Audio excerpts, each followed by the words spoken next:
All right, guys, welcome back to the channel. My name is Brett, and this is the Christian Rebel. I hope all of you are having a blessed day. So today we're going to talk about something that's a little controversial, actually a lot of controversial, and I'm getting tired of seeing this over and over in our culture. And I think it's time for Christians to get into the culture war. I've been told not to or not to say anything, that you shouldn't get involved. Yeah, yada yada yada. Excuse me. But when it comes to protecting our children and our kids, I think it's time to stand up and say no more. This needs to stop. I'm going to read some news headlines to you that I saw on Fox News that it's just getting downright disgusting. Yeah, it's Pride Month this month, and in the Bible it says God created man and woman. That's it. There's only two genders according to the Bible and according to what we believe as Christians. And it's time to leave the kids alone. If you choose to do that as an adult, that's between you and God. And I'm going to pray for you and share the truth with you in love. But let's get to these headlines. The first one here: Oregon Middle School hosts Drag Day, encouraging students to cross dress during Pride School. Middle school kids. Really? The second one: California charter school faces scrutiny over invitation for a drag queen to perform. Maryland district unveils LGBTQ book list that teaches words drag queen to pre-K students. Really? Why don't we teach them how to color, how to draw, how to write? Let them play, have fun, let them be kids. It's just so sad. And I'm not going to read anymore. You see that third one, that fourth one down here, right here. I am not even going to read that out loud because it's disgusting. Wisconsin teacher who performed for students in drag says he Minnesota Elementary School to post gender resource fair with drag story hour, bounce house. I'm not going to read anymore. You get the point.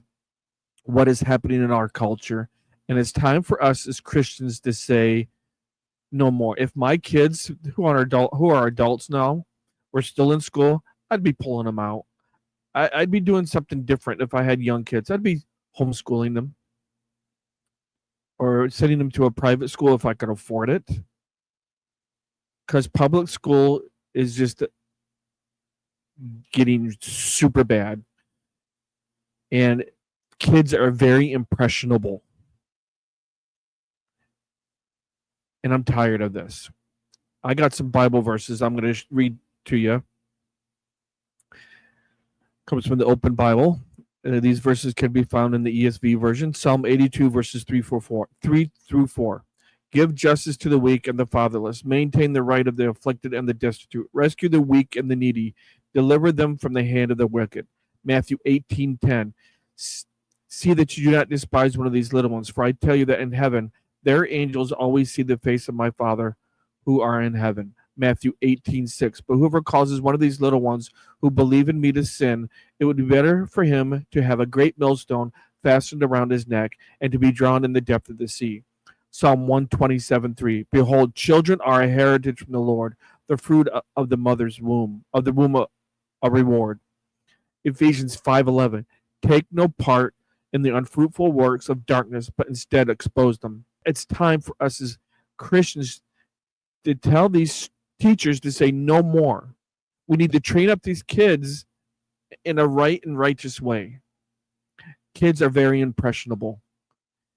If when they become adults, 18, 19, 20, and they decide to do this, that's between them and God. But as children, you're forcing this on them and driving it down their throats. And it needs to stop.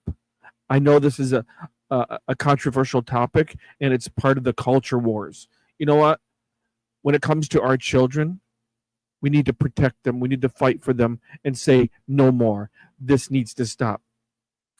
If you are with me and you want to say no more, please like, subscribe, and share this video with as many people as you can, and comment below, because it's time for us as Christians again to stand up and say, no more. This needs to stop. Love you guys. I'm praying for you. Always choose that narrow path. Be a rebel and follow Jesus. And until next time, you guys keep the faith.